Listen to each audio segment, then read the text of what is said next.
Thank you very much, Chair. Thank you very much.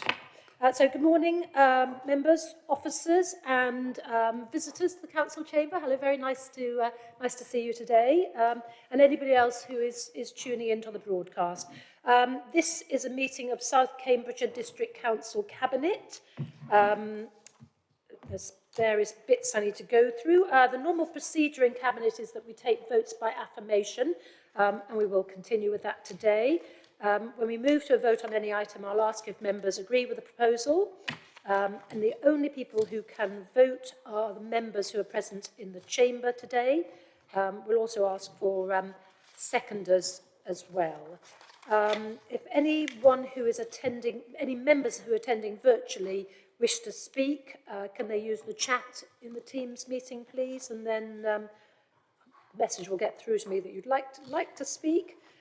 Members of the Cabinet are entitled to speak before non-Cabinet members, we'll start with those who are present.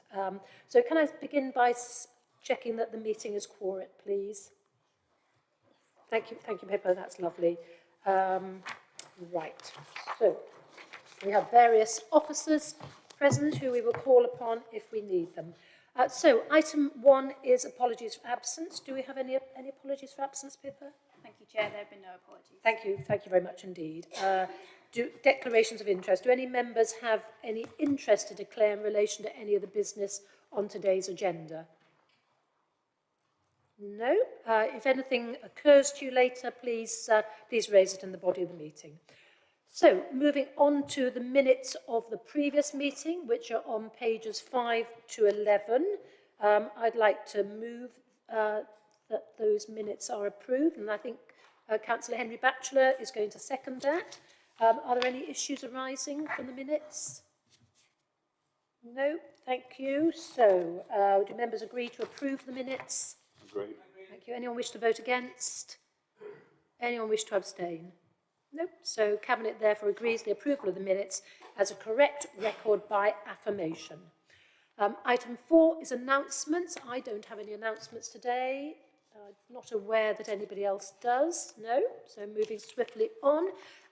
Public questions. Now we have Mr. David Kellaway, I gather, wants to ask a public question. Mr. Kellaway, I think it might be best if we wait until item 9 so that you're speaking. Yes, I agree, Chair. That's lovely. Thank you very much. So we'll invite you to come in on item 9. Thank you. So, number 6 is update from Scrutiny Overview Committee. I gather we have representation on items 7, 9 and 14. Councillor Stephen Drew, I think you're here as Vice Chair of Scrutiny Overview. Would you rather speak now or in the body of the meeting?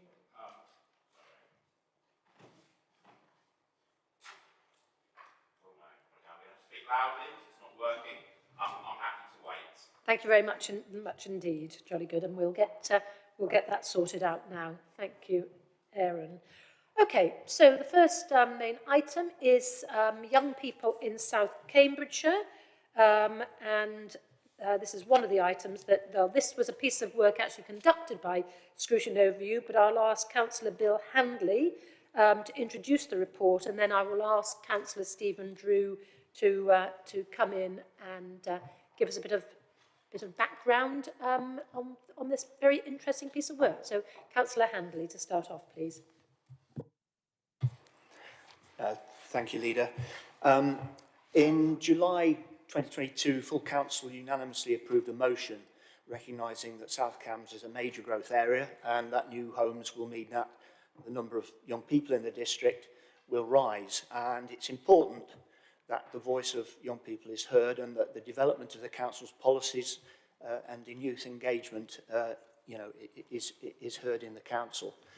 An all-party scrutiny and overview committee task and finish group was subsequently set up involving several councillors. I will just name them: Councillor Graham Cohn, Stephen Drew, Sue Ellington, Helen Leeming and Richard Stobart.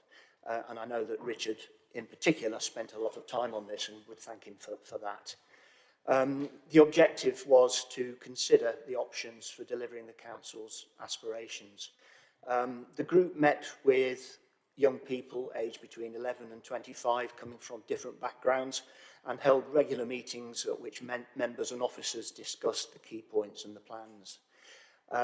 This report summarises the work carried out by the group and recommends that the report with its 6 conclusions as approved by the Scrutiny and Overview Committee.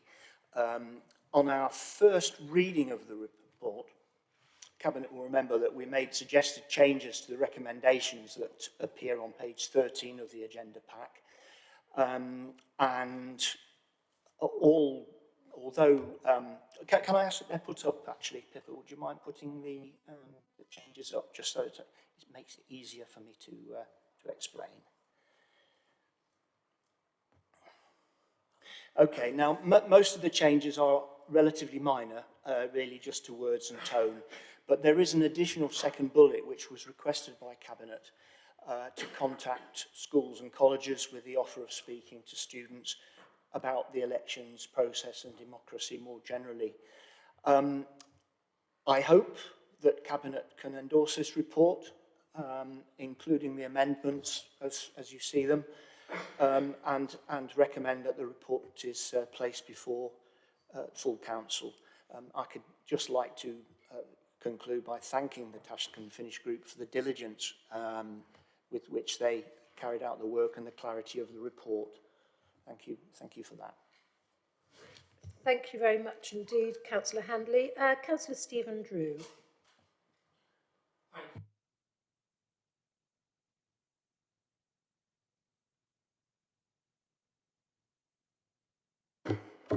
Now, sorry, it's a Thursday morning. I don't normally do Thursday mornings in council. It's a whole new world for me. I really forget how to do things. So it was a privilege for us to work on this project and to follow up from the motion that unanimously carried by full council. It is very, very easy for any public body to have pleasant words and to have a sense of wish and desire to engage all its communities. Yet it's actually, as we all know, everyone working in the chamber, whether it be officers or councillors, it's actually incredibly hard. And it can be more difficult to fully engage with certain groups, to fully engage with certain groups of people. And many, many things are done by the council in an excellent way to seek to engage with all of our communities. But as somebody who spends all his time outside of the council working with young people, I know that it can be very difficult and it can be very challenging to ensure that you hear the voices of young people. Young people generally don't engage with councils and any public body in a way that adults do. And it's easy for public bodies to find that somehow irritating or find that somehow difficult or consider that it involves changing the way that you work in a way that actually is potentially inefficient. But of course, our young people represent a significant body of opinion. They represent a significant body of people. And one of the things that I've heard many councillors say, and it was something we reflected on very much during our work on this Task and Finish group, was that our young people represent those who are going to experience what the council does for a longer period of time than anyone else. They represent the group who are going to have their lives influenced the most by what the council does over a very, very long period of time. So we started out with our work both seeking to engage with young people, but also to work out how was the right way to engage with young people. And one of the things that is worth absolutely flagging is that some of the really best things that we found out were things that were already being done by the council. So the planning service, for instance, has an excellent track record in terms of their engagement with young people. And what was also quite joyous about that in speaking to those young people was their reflection that it didn't mean that when they attended a meeting run by the planning service to talk about the building of houses or community facilities, that somehow they therefore expected everything they said to be acted upon, that they expected somehow everything they said to become fact. One of the things that was really, really impressive, and unsurprising for me, but I think perhaps for others may be so, is that our young people have a really profound understanding of the fact that council has difficult decisions to make, and council faces great challenges.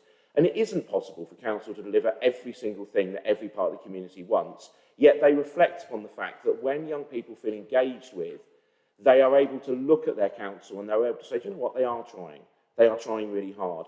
And for that, that flowed very much through our entire report. We had the great pleasure of going out to secondary schools in the district. We had the great pleasure of going to Cambridge Regional College.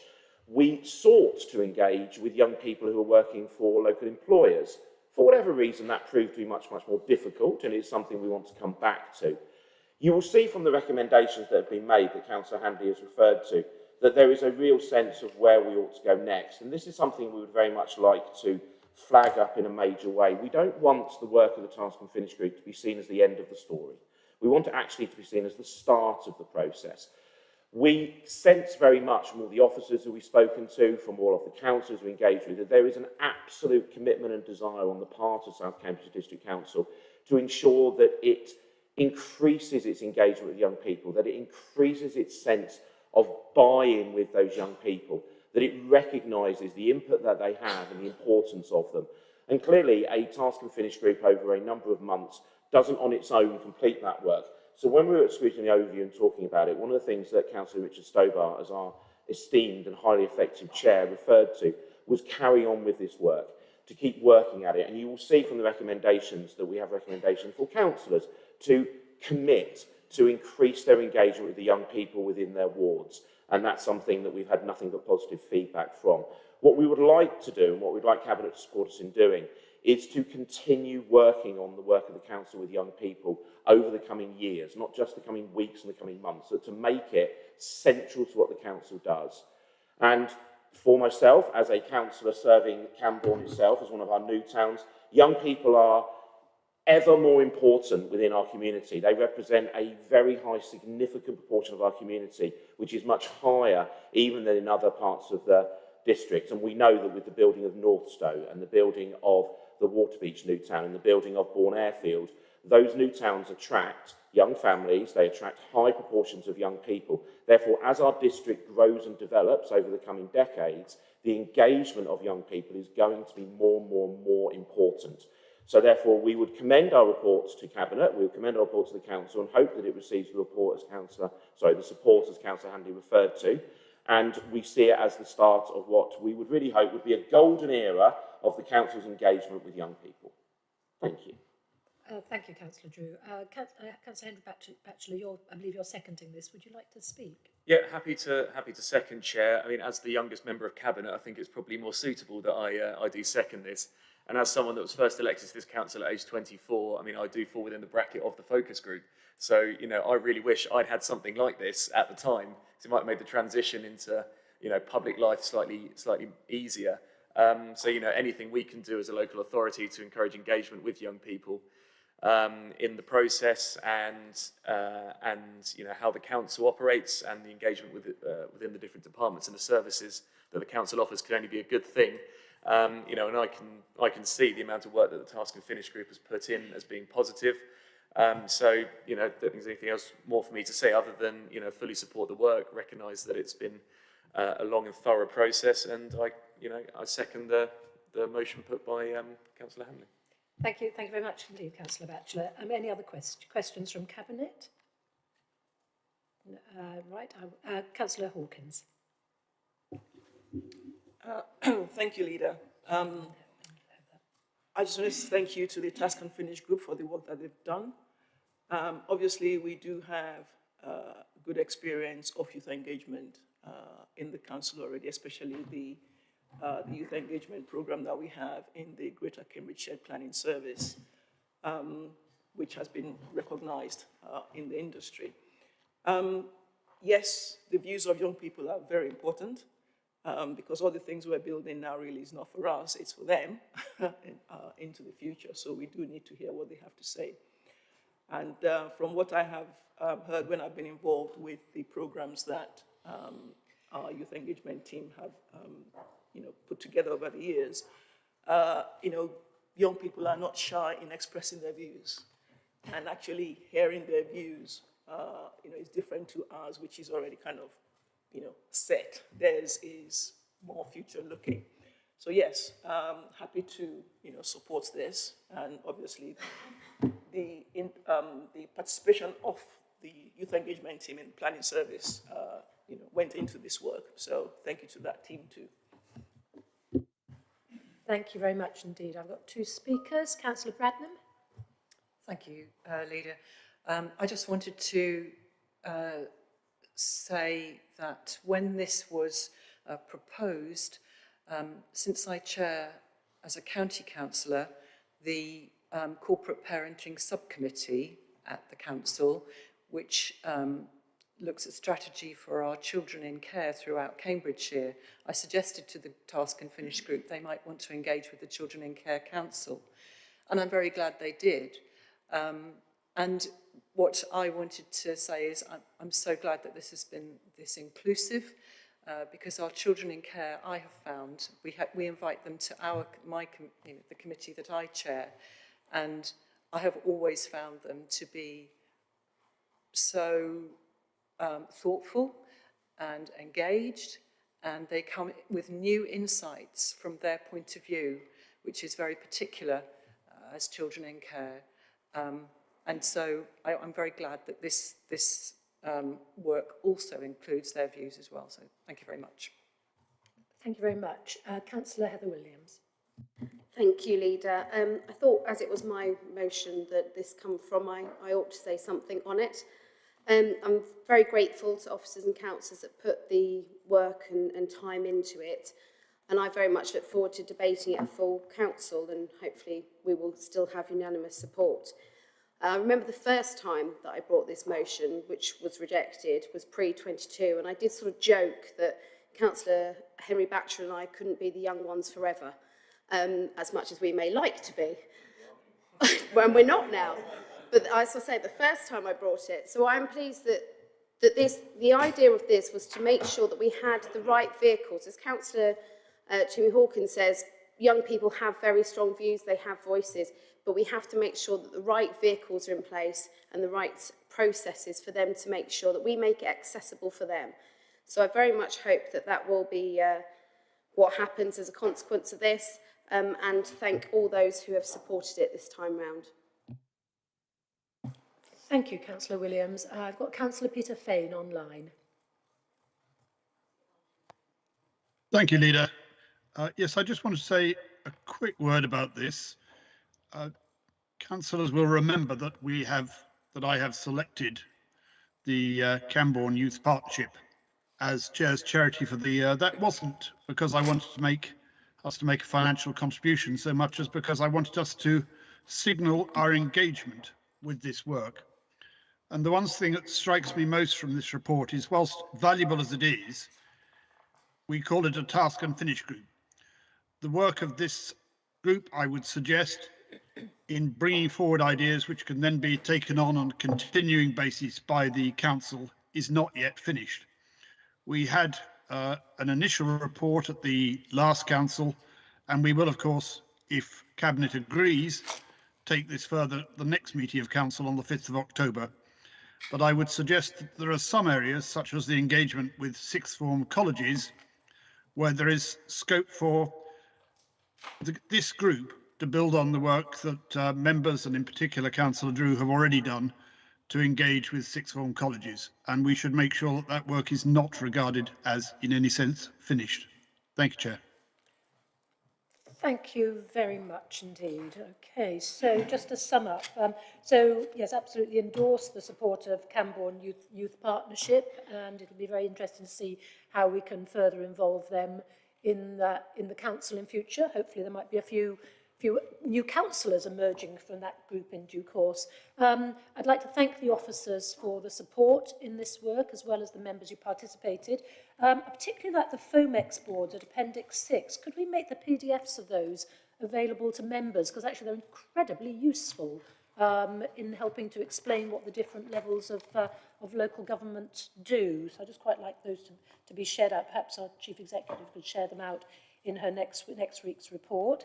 There's been some minor amendments made to the recommendations, predominantly on the language, just to reflect that we work in partnership with our officers here. So we ask them to do stuff. We don't instruct them to do stuff here. And we've added in asking officers to write to the village colleges, which I gather our Chief Exec, with her usual efficiency, has already done, though I don't believe we've had any responses as yet.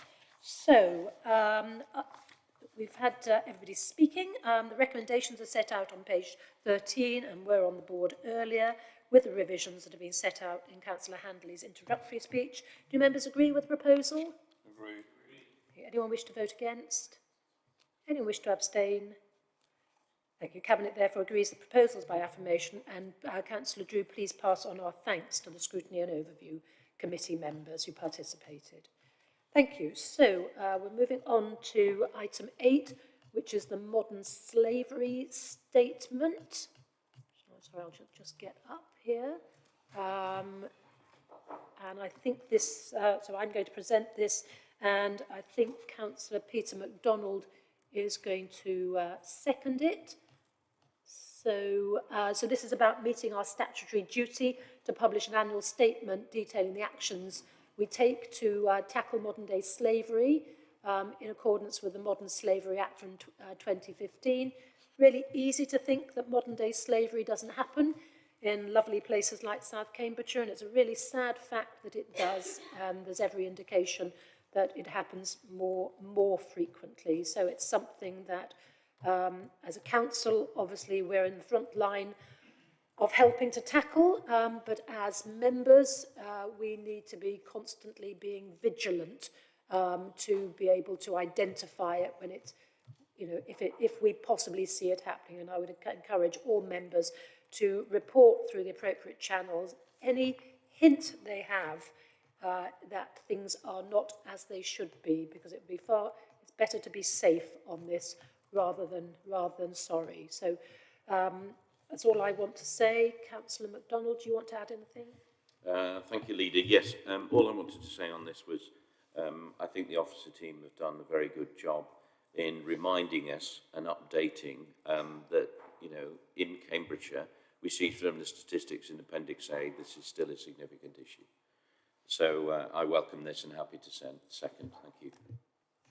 Thank you very much. There's always the risk that there are many incidents going undetected, which is the concern. So thank you. I reiterate your thanks to the officers who've worked very hard on this. So are there anyone else wish to speak from Cabinet? No? Councillor Heather Williams?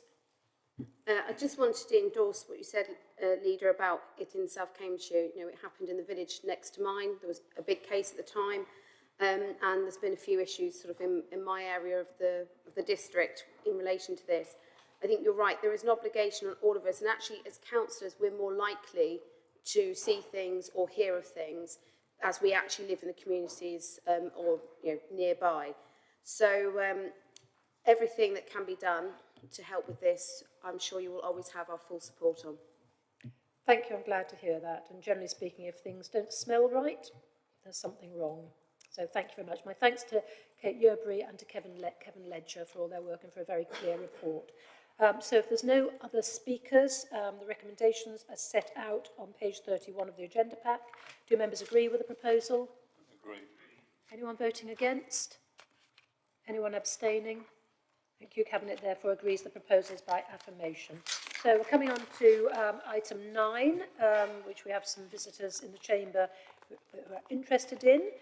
So this is the mutual exchange policy, and I will begin by asking Mr. David Kellaway if he'd like to speak on behalf of the tenants. Thank you. Thank you, Chair. So today is an example of how far we still have to go with tenant involvement in our view. We are treated as members of the public and given a few minutes to speak on a decision that has effectively already been made. Like the Grenfell tenants, we'll be heard, but we won't be listened to. At the Scrutiny Committee, instead of a decision-making meeting where we get to debate as equals with councillors, and that would be real involvement, we had to rely on rather feeble questioning by councillors of the leader and officers. We did hope with this policy that South Cambs would be leaders not dragged along reluctantly, as has been the case. Over 4 years ago, I had a meeting with the then lead housing councillor and senior housing officers following an awful experience by a tenant who had been refused a mutual exchange. I asked for a policy of an allowance of under-occupation by one room and pointed out others were doing just that locally, including Cambridge Housing Society right on our doorstep. I also asked for like-for-like swaps to be accepted. I detailed the awful administration failures that the resident had experienced and the fundamental flaws in the policy document. But the policy was re-adopted shortly after with no real meaningful changes. I was heard but not listened to. Now here we are, over 4 years later, finally accepting a one-bed under occupancy and mutual exchange. After it was pointed out there are many others doing the same, including Cambridge Housing Society, but only after a policy officer was hired to review the policy and after a recent Ombudsman's report that made clear there were still many failings in the administration of the system and ordered that some under occupation be allowed. Now everybody seems to agree now that mutual exchange is very useful, important, indeed life-changing for tenants.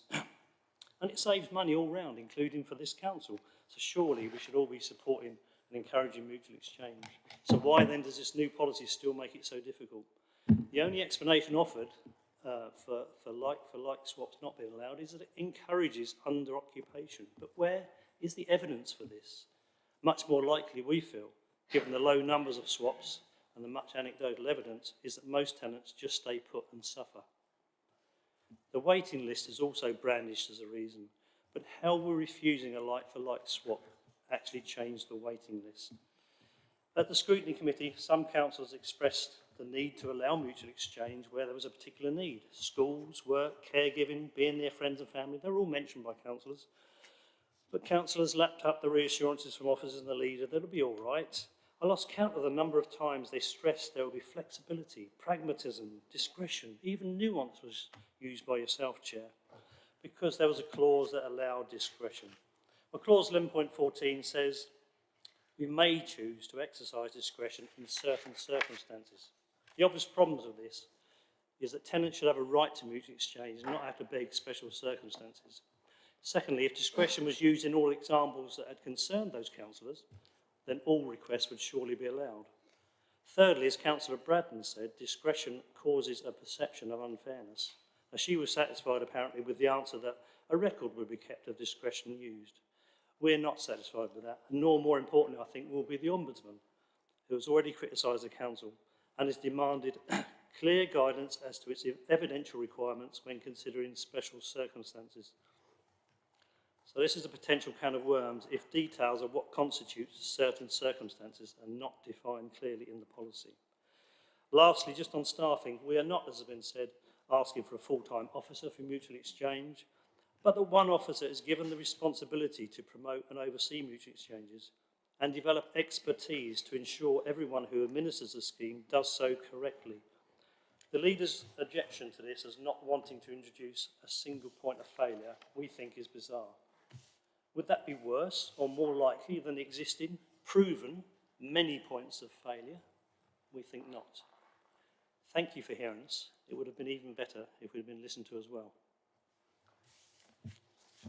Thank you very much indeed, Mr. Kellaway, and I assure you we are listening to you and hearing you. So I'm going to come over to Councillor Batchelor now, and who I'm sure will pick up on your points. Wasn't scrutiny going to comment on this? I beg your pardon, you're quite right. Yes, so I come to Councillor Stephen Drew, first of all, on behalf of Scrutiny and Overview. Thank you. And then to Councillor Batchelor. Oh, sorry. Thank you. We debated this item at length at Scrutiny and Overview, as has been referenced, and the tenants are entirely correct that numerous questions were asked and that members of Scrutiny were clearly of the mind that the principle of mutual exchange was definitely something that the Scrutiny and Overview Committee would like to see in place, would like to support, and as has just been explained, many questions were answered by officers and by the leader and others, which set out the Council's plans in relation to this.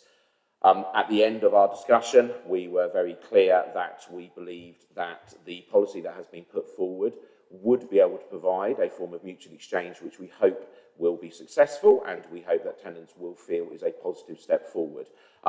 As the tenants have just made clear, and I think reflects the questions that were asked by Scrutiny and Overview, it shouldn't necessarily be seen as the end of the matter. It shouldn't be seen as the point at which it cannot be reviewed. And I would hope that, based on the questions and comments that were made by the Scrutiny and Overview Committee, that clearly the Council, as I'm always sure Council officers and Council Cabinet continue to do, will be completely willing to come back to this policy, if necessary, at any point in the future and review its success, which I hope will go some way to assuaging some of the concerns that have been expressed this morning. Thank you very much, Councillor Drew. Councillor Batchelor. Yes, thank you very much, Leader. It might be helpful to members to understand the role that Mr. Kellaway and the other members of our board have in this council. So they're all members, as I am, of the Housing Engagement Board. So we're now in our second year of operation, and this is a board that is there to provide a formal link with tenants and to make a permanent road, if you like, for us to actually listen to their views. So we are certainly listening. Mr. Kellaway is the Vice Chair. I am the Chair of the board. There's 6 elected representatives of tenants and the 3 councillors. Now, this review is actually being initiated by the tenant representatives on the board. Their input has been very active, and it does reflect in the final policies. The input from tenants has certainly led to increased flexibility and for the creation of an incentive scheme for downsizing. All this is reflected clearly in the revised policy. What we have is a good step forward. I would say, of course, like with all policies, these will be regularly reviewed and we will see how that works and if we require to take further steps. I'd like to thank the tenants who have taken the trouble to come here today and to assure them that we are all listening. I say this is a good step forward, so I'm happy to move the recommendation, Leader. Thank you. Thank you, Councillor Batchelor. Are there any questions from Cabinet members? Any questions from anybody else? No. Councillor Hawkins. Just to say thank you, Leader. I'm seconding the recommendation. Thank you very much. So being seconded by Councillor Hawkins. Thank you. You don't want to speak? No. Okay. Thank you. Righty-ho. Thank you very much to the members of the Housing Engagement Board who've attended today. I'm sorry that you don't feel you've been adequately heard. We will endeavour to do better. On the point of a single point of failure, that is undesirable actually, because people go on holiday, they get sick and so on. So as a council, we aim to have as many officers within each service area, fully trained up so that they can fulfill numerous roles, because there's nothing more frustrating than being told that your point of contact is on holiday for 3 weeks and you won't hear anything. I've been involved in numerous exchanges in 16 years as a councillor, and they are difficult. They are tricky, and people. It's moving house, and I think it's the third most stressful thing after death and divorce is moving house, and that's true whether you're buying a property or you're renting or you're trying to do an exchange. So I think, as Councillor Batchelor has said, this is a step in the right direction. I'm pleased to hear there's going to be regular reviews, and we'll be monitoring the success of the changes that are being proposed here today. But as members, as the leader, and Councillor Batchelor as the lead member for housing, we're always pleased to hear from you. So don't hesitate to contact us if there's anything you feel you feel we need to hear. So if we move to the recommendations, they are at page, where are they? I'll have them just 2 seconds ago. Page 45, 46 of the agenda pack. Do members agree with the proposal? Agree. Thank you very much. Anyone wish to vote against? Anyone wish to abstain? No, thank you. So Cabinet therefore agrees the proposals by affirmation, and thank you very much to Julie Fletcher, and thank you again to our visitors today, and thank you Mr Kellaway in particular. Thank you. So we're moving on now to item 10, which is the response to the Department of Levelling Up Housing and Community, as it's now called, the consultation on plan making reforms implementation. And this is going to be proposed by Councillor Toomey Hawkins. So I gather Councillor John Batchelor is going to second this. So over to you, Councillor Hawkins, now.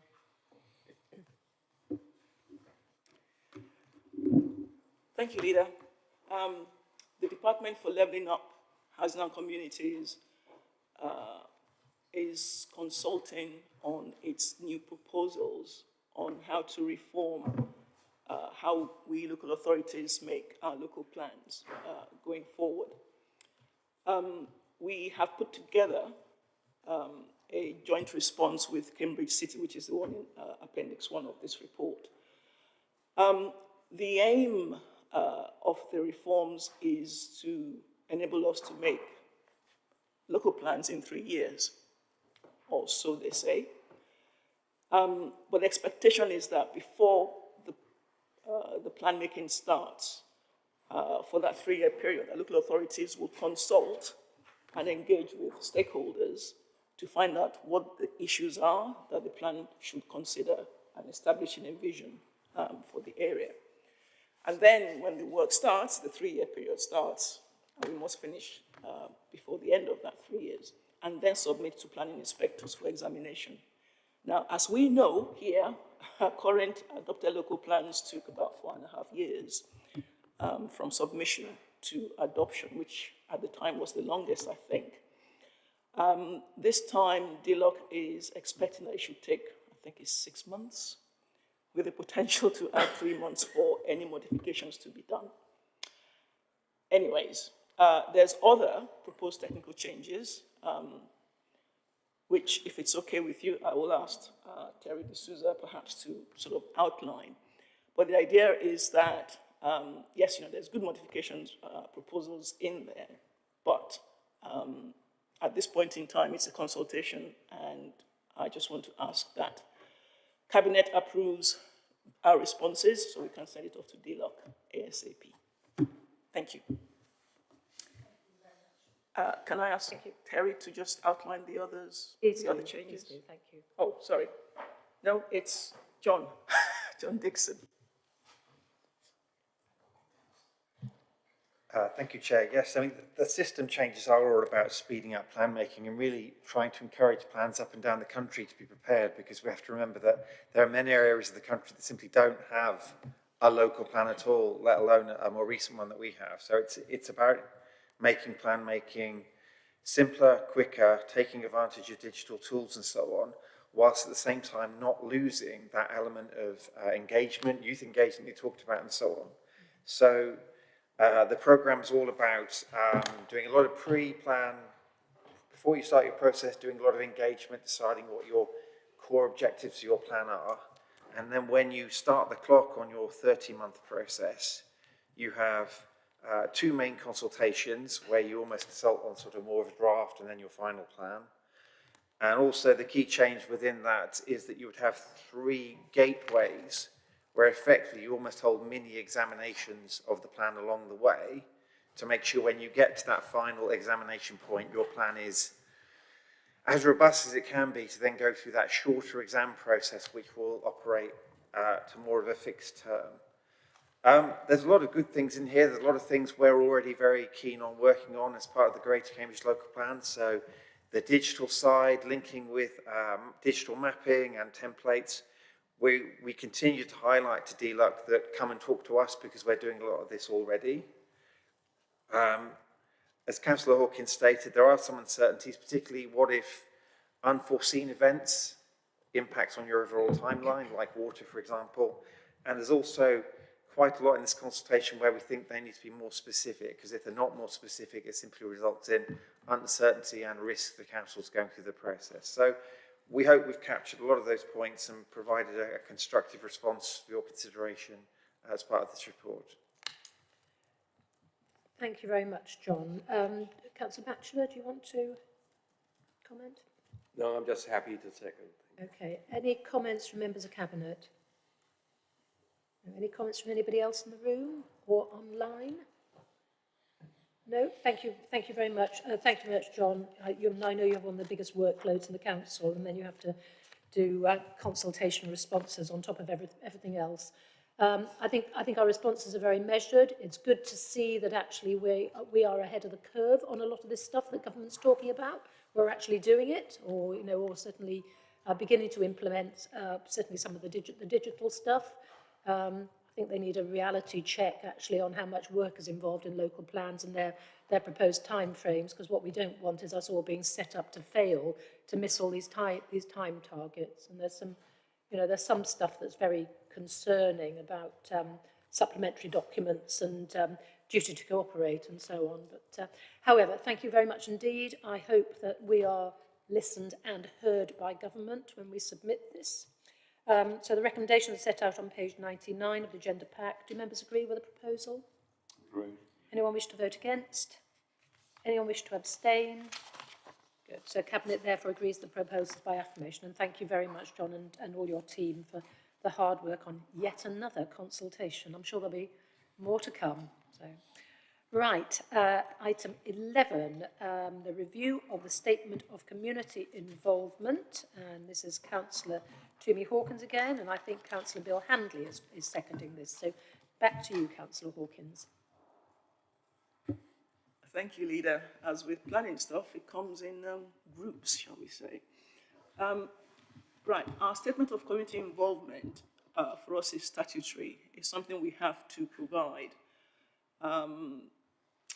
every 5 years, or review at least every 5 years. And it's a statement on how the council will engage with communities on planning matters. We all have, experiences of what people think about planning. It's not always complimentary, but we do try and engage with everyone. And what we've learned over the last few years, especially through the pandemic and some of the other things that have happened, is how we can engage better, especially with our young people, which is one of the things that we've expanded on here. All this report is doing is providing that updated statement of community involvement, which we are now wanting to consult the public on so they can tell us if we've got it right. And I will ask Cabinet to agree to enable us send this out for consultation and then improve it based on the responses we get. Thank you. Thank you, Councillor Hawkins. Councillor Handley, do you want to comment? I'd just like to say that I actually think that community involvement, in our new towns is excellent. Actually, the community forums always has a strong planning base, planning input, and very pleased with the way they are going. And so yeah, I'm very happy to second this motion. Thank you. Thank you very much indeed, and I think we've upped our game significantly as a council in how we engage over planning matters. Thank you. So it's good to see this new revision. So any comment from other Cabinet members, please? No? Can I bring Councillor Bradnam? Oops. Sorry, can you hear me? You can, yes. It's a strange message on my microphone. Excuse me. As chair of the Waterbeach Community Liaison Forum, I wanted to endorse what Councillor Handley has said. My experience has been that the planning officers and the planning team have gone over and above in consulting with the public in the past and giving people an opportunity to genuinely express their views, be grumpy or pleased or to ask for items to come onto the agenda. And for our communities where planning is happening close on their doorsteps, of course it's important that we hear their views and answer their questions. And I wanted to thank the planning officers for their patient and informative and timely responses to all of those questions which we have received, but also to the officers who manage and administer the community liaison forums, because we get many questions there which they then obtain answers to if we can't obtain them on the night, and put on the website, and they provide a platform for questions to be asked, and a friendly, open forum where people can express their views as they wish. And I think that's really important. So thank you very much indeed. I think this is an excellent statement, and I endorse it. Thank you. Thank you, Councillor Braddon. Have we any other speakers? No. So moving swiftly on. Recommendations on page, where are they? 131. Do members agree with the proposals? Anyone wish to vote against? Anyone abstaining? Cabinet therefore agrees the proposals by affirmation. Right, so we're now moving on to the financial part of the agenda. So item 12 is the 2023-24 Revenue and Capital Budget Monitoring for Q1. Councillor John Williams is going to introduce this, and I think Councillor Peter MacDonald is going to second it. So, Councillor Williams, to start, please. Thank you, Leader. As we know, the first quarter of any financial year doesn't really tell us very much about what's going to happen at the end of that financial year. We're just starting the beginning of the the new financial year, and things happen during the year, and not necessarily outturns that are predicted happen. However, there is one indicator in this monitoring report, which I think bears up our 4-day week trial. And that is, if you look on page 16, on paragraph 16, there is reference to the staffing costs for planning. And you'll see there that it's amber because there's a slight overspend of around 24,000 on agency staff. But if I take you back a year to where we were this time last year and look at the Q1 monitoring report for last financial year, you will see that at that time the staffing costs for planning were 10 times that. The staffing costs were overspent by £246,927 due to recruiting into the difficult posts, and we're having to employ agency staff in order to fill those difficult posts. That was 17% overspend. Now, this year, as a result of the 4-day week trial, that overspend is 7%, I think. So I would just bring that to your attention, because this is obviously a result of us being able to recruit into those difficult posts that we couldn't do this time last year. And that's down to the 4-day week trial. The other thing I would point out to you is transformation. And you'll see in Appendix A that we reprofiled the savings that we expect from transformation. And this is because the fair funding review has been put back another year, and that's given us some extra time to find those savings that are required to meet what we believe will be the cost of the fair funding review to this council.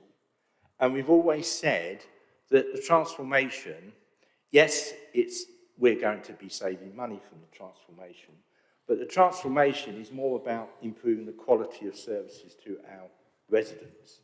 And therefore, we want to take the opportunity of this extra time to look at transformation more carefully, make sure that we get it right, and make sure that the quality is improved as a result of that transformation, as well as the savings. So we are taking that opportunity of reprofiling the savings that we think we're going to achieve, and I know we are going to achieve, but we've put them back a year in line with the change to our expectation of when the fair funding review is going to happen. So they're the two main changes. But as I say, like all Q1 monitoring reports, you cannot read too much into the start of the financial year, but at the moment, as you can see from the report, the expectations are that we will achieve the outturns that we're expecting in this year's budget, as indeed we did last year. And I'm very grateful to our finance team for being able to say that. Thank you. Thank you very much indeed, Councillor Williams. Councillor MacDonald. Thank you, Leader. I'd like to support Councillor Williams' comments and recommendations. The only thing I wanted to add is if we look at Appendix C, the investment income is ahead of the plan. And with my business hat on, that's very pleasing to see. There's a number of councils around the country are struggling financially, and it's nice to see our investment income running ahead of plan. Thank you. It most certainly is, absolutely, and due to the considerable care and expertise of our Chief Executive and her team. So our thanks to them.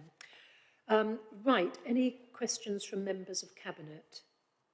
Any questions from anyone else in the room? No, or not in the room? Okay, fine, thank you. So the recommendations are set out on page 215. Do members agree with the proposals? Agreed. Anyone wish to vote against? And anyone wish to abstain? No, so Cabinet therefore agrees the proposals by affirmation, and my thanks again to all of the officers involved in this piece of work. So the next item is 13, and that's the local heritage list, which is a really interesting piece of work when we had a look at it earlier. So Councillor Toomey Hawkins is going to present this, and Councillor Brian Milnes is going to second it. Thank you. Thank you, Leader. Yes, what we have here is a list of heritage buildings of interest. They're not designated, but they're buildings of local interest, that are still heritage assets. Now, we're required to have this, but up till now, South Cambs has not had a list. So what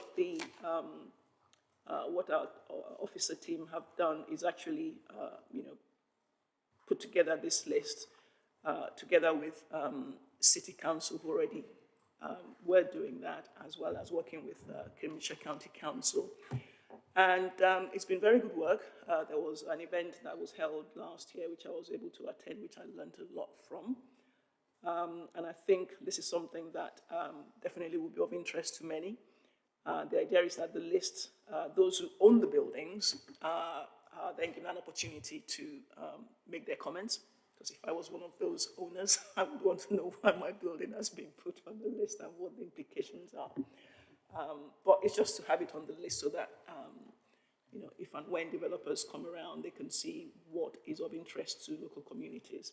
So I would recommend this to Cabinet to enable us put this together and consult with the building owners. And I've got Christian Brady online, who I will ask to perhaps expand on the work that's been done. If that's okay with you, Leader. That's lovely. Thank you. Christian, do come in. Yes, thank you very much. And essentially, this is a project that is filling a gap in the historic environmental information that's available to the council. It was started via a successful bid for central government funding, a joint bid with the county and other districts. It has engaged with community groups and at community events via the project officer. That's via the funding we were able to employ for the 1 year period. It's benefited from field work being carried out by volunteers that were generated by that project, and some of whom are still working out there, bringing us additional nominations for buildings. It's established an inexpensive to maintain process and database, and it's benefited from expert input from partner organisations and councils. So, as the report sets out, we've now reached the point where we need formal authority to contact the building owners and to formally adopt the resultant nominations as is set out in the recommendations. Thank you very much indeed, Christian. Thank you. Councillor Mills? Yeah, thank you. I think it's an important project to make sure we've got a good audit of the wide heritage assets across our communities. Clearly, with 100 plus villages, we've got a huge number of these to put into that audit, and so I recommend this work to the council. Thank you. Thank you, Councillor Mills. So I've got the website up here. I'm looking at the Concertina House, New Road, Impington, the Foxton Dovecot and Jenkins Meadow, and a 19th century slaughterhouse in Histon, all of which I would just love to go and visit. Can we link this into our Visit South Cambs website, please? Because quite honestly, it's the sort of thing that, you know, if I was looking for sort of interesting places to take a cycle ride to, definitely would like to go and look at well, I'd like to look at all of them, actually, so I think we should link it into the website. Christian, it's a lovely bit of work. Thank you, and I'm quite envious of you having to do it, because I quite like to do that.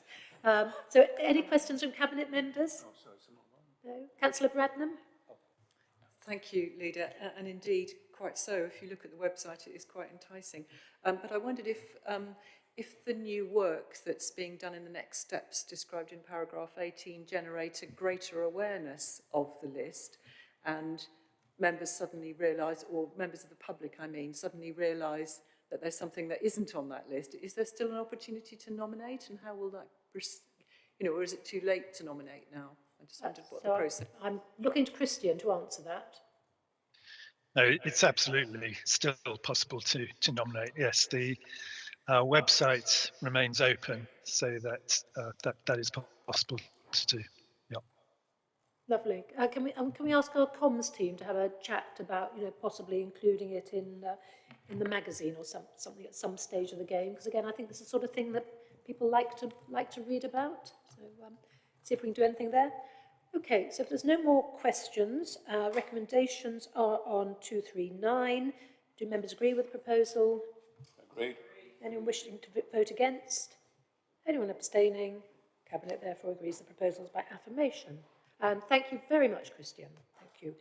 So back to money, item 14. And so I'm just having a double check because I think scrutiny had, so we've got scrutiny on this as well. The 2023-24 Q1 performance report. So we're going to start off with Councillor John Williams. I think Councillor Peter MacDonald is seconding it. I'll bring in Councillor Drew after Councillor John Williams has spoken. Thank you. Thank you, Leader. Very pleased to present this report. It's a considerable improvement, actually, on the Q1 of last year. Q1 last year, we had several red warnings. We have none in this quarter. In fact, yes, we have mainly green with some ambers. And I think it's very important to note that we have set ourselves some very tough targets. One, for example, is in percentage of tenants that are satisfied with responsive repairs, which you'll see is amber because we set ourselves a target of 97%, and actually we achieved 96%. But the actual national average of satisfaction is 86.4%. So let us not, be too hard on ourselves with some of these targets, because although we may not have achieved our target, may have fallen short slightly on some of these with our own targets, our targets are much tougher than what other councils are achieving in the country. So I think we need to bear that in mind when you look at these targets. And please read the narrative, because the narrative explains the reasons why in some instances we are not yet achieving the target that we have set for ourselves. But as I say, in many cases, these targets that we have set for ourselves are very stretching and challenging and are much better than what other councils are achieving in the country. Thank you very much indeed. Councillor MacDonald. Thank you, Leader. I'd like to support the recommendations from Councillor Williams. Just to note or highlight that there was one new purple item in the business plan this month, and that was updating on the economic forecasts, which were requested by all members, and obviously that's really important for the local plan. Thank you. Absolutely. I think these are outstanding, really good. And, you know, emergency repairs in 24 hours, our target's 100%, and for the last 3 months, we've hit 100%. So, you know, that's got to be something to be celebrated. Thank you. Any other questions from Cabinet? Any questions from anybody else? Oh, I'm sorry, beg your pardon. And Councillor Drew in now. My apologies. Thank you. Thank you.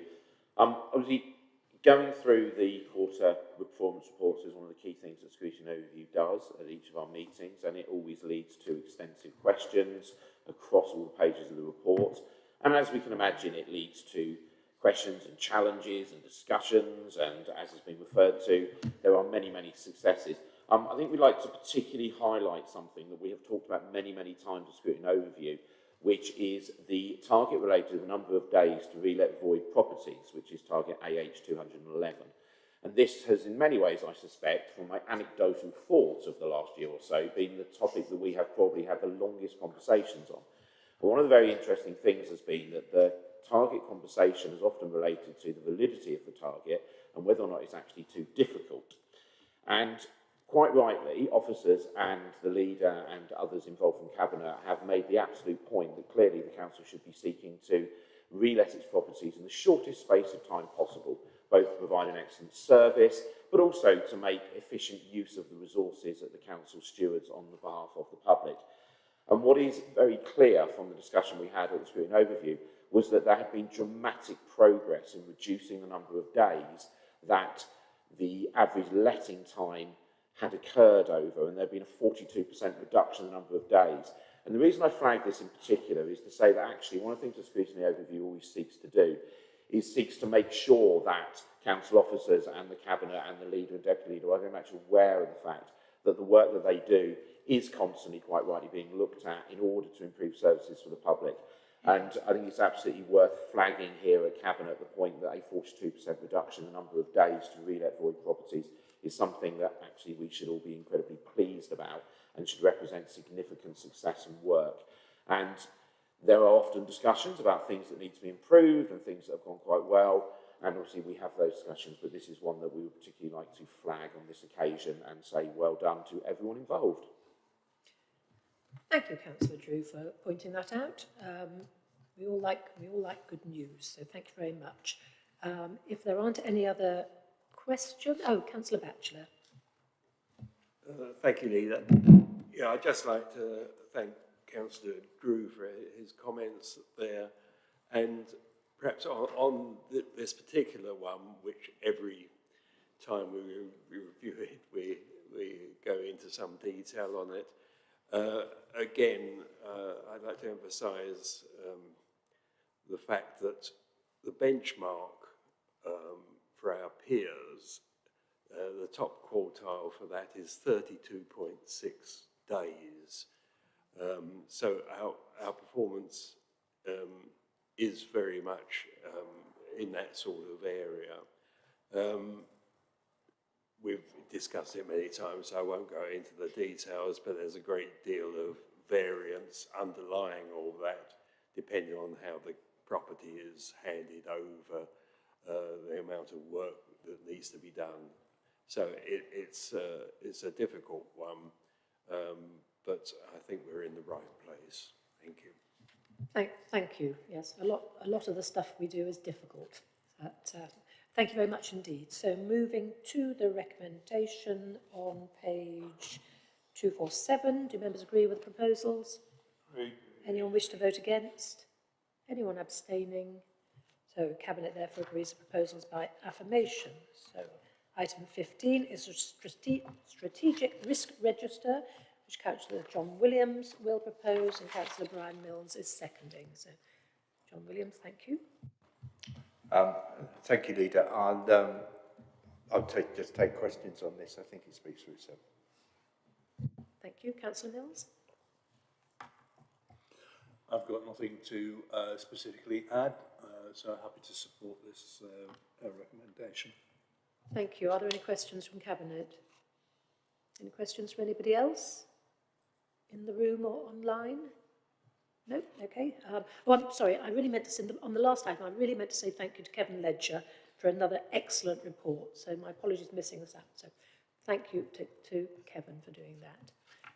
Okay, so we shall go straight to the recommendations on this one, which are on page 289. Thank you.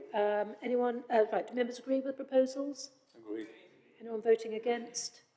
Anyone abstaining? And Cabinet therefore agrees the proposals by affirmation.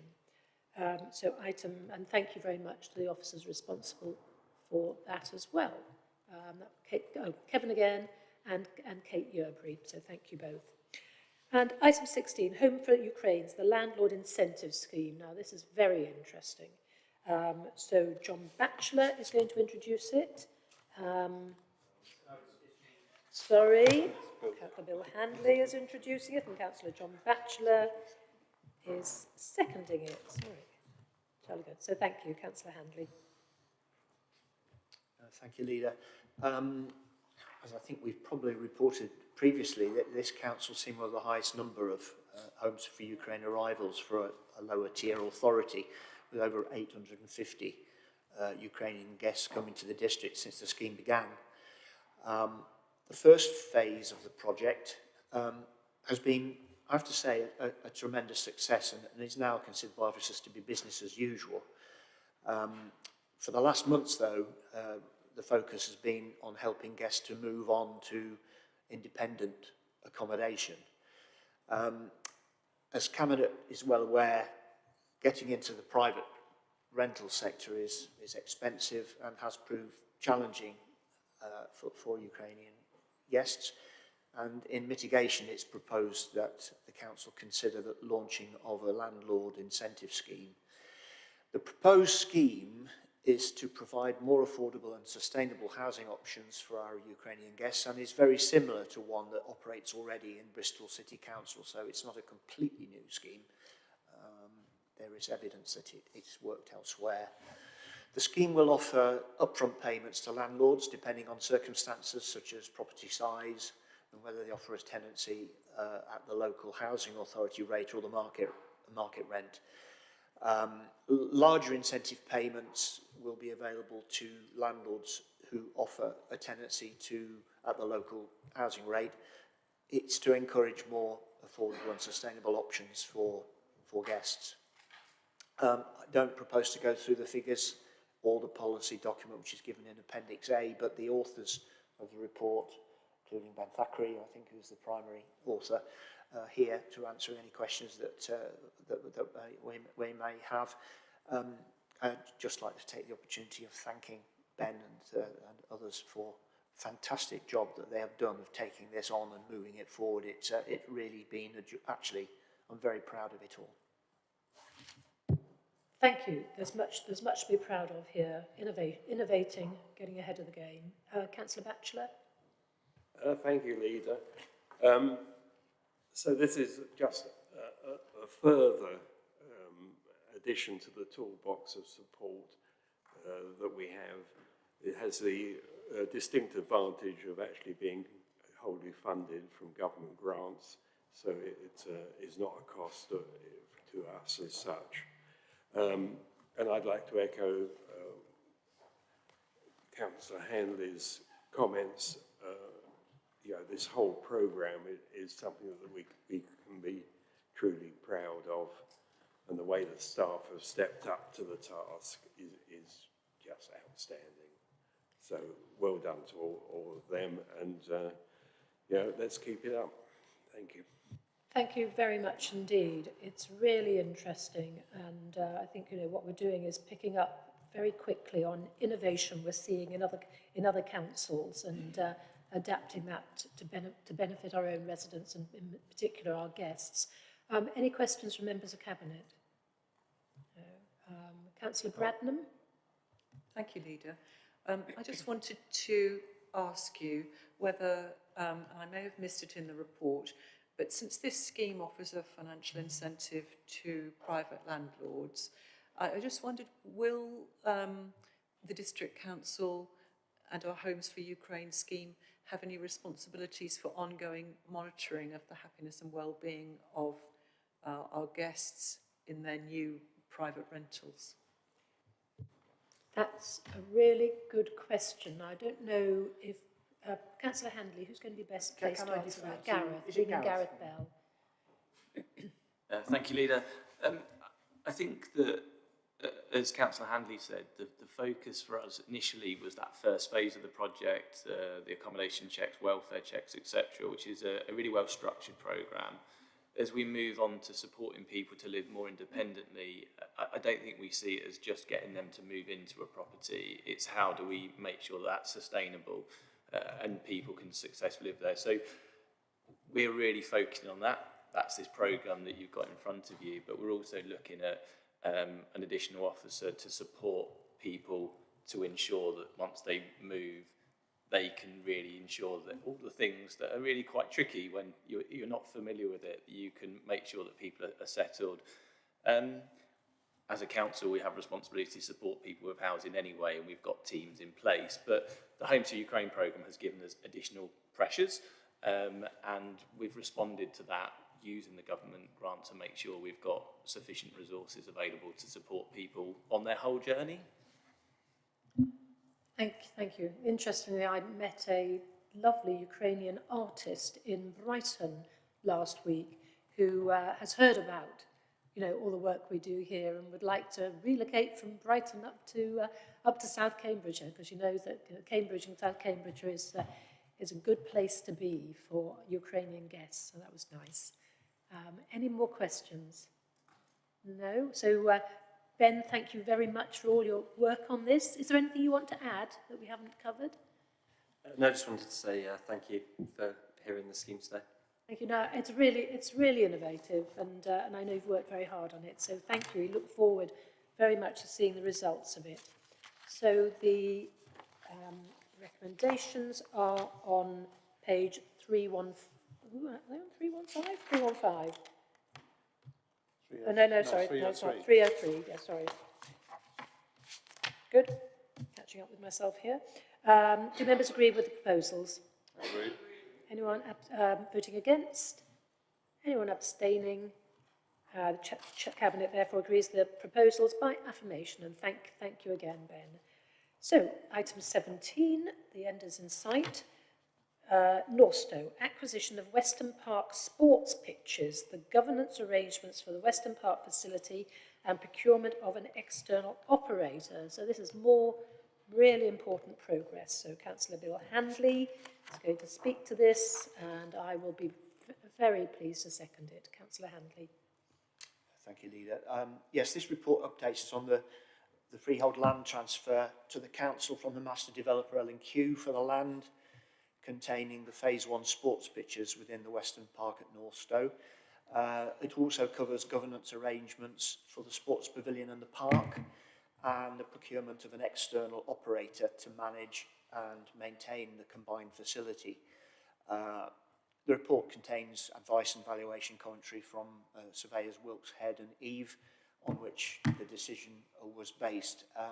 Just asking Cabinet to note the report. Thank you very much, and all progress at Norstow is to be absolutely welcomed. Every step will make a difference to people living there. Any other comments from Cabinet? Councillor Bradnam. Thank you, Leader. I'm very pleased to see this going forward. And I just wanted to put a flag in the thought processes that when an operator is engaged to consider the building of the sports pitches, to ensure that they are actually built to the sports pitches national standard. It's very easy for somebody to say they're going to construct a sports pitch and then not ensure that the pitch is drained properly and it is of a suitable substandard. So it's just a bit of detail there, but it's just to make sure that the sports pitches are built to an appropriate standard when they are. Thank you. I say this with experience from North Lodge Park at Milton, and we're very glad that we made sure that they were built to the right standard. Thank you. Thank you. Well, I think, you know, that's the benefit of something that's completely new. You can set that standard and you can hold people to account for the standard. So it's certainly our intention that everything we deliver to the residents of Northstowe is the highest achievable standard. So, but it's a point well made. Does any officers want to comment on that? Claire. Claire Gibbons, do you want to comment on that? Because you probably know chapter and verse on this. Yes, I can do. The pitches in the Western Park are already constructed, and at the point at which permission was granted, it was with the assurance that those pitches met the requirements of the national governing bodies in relation to all the sports that were to be accommodated there. And certainly we do take care to ensure that any such applications meet those standards. And indeed, Sport England is a consultee and likewise ensures that those standards are met. Thank you very much indeed. Any other questions? No? Okay, moving out to the recommendations that are at 315. Do members agree with the proposals? Agree. Anyone voting against? Anyone abstaining? So Cabinet therefore agrees the proposals by affirmation, and my thanks to Claire and to Anne Ainsworth for their ongoing... We're noting. Oh, sorry, we are noting it. We are noting. Right, therefore agrees to note the proposals by affirmation. Isn't that what it says there? Righty-ho. Thank you very much indeed. Okay. Is that all? Is that okay? Got the right wording? Okay. Okay, we come to the point in the agenda where I'm afraid we need to exclude the press and public. This is because the final three items contain information which is commercially sensitive. Members of the public are advised that if Cabinet agrees to exclude the press and public, the video stream will end. I therefore propose that the press and public be excluded from the meeting during consideration of the remaining items of business in accordance with section 100A (4) of the Local Government Act 1972, on the grounds that, if present, there would be a disclosure to them of exempt information as defined in paragraph 3 of part 1 of schedule 12A of the Act (as amended). Is that seconded? I second that, thank you. Thank you very much indeed. Does anyone wish to vote against the proposal? Sorry, do members agree with the proposal? Agree. Anyone wish to vote against? Anyone abstaining? Okay, so Cabinet therefore agrees the proposal by affirmation. So members of the public watching the webcast, the video stream will now end. Thank you for joining us to today's meeting. The next meeting of Cabinet is scheduled to take place on Tuesday the 7th of November at 10 o'clock.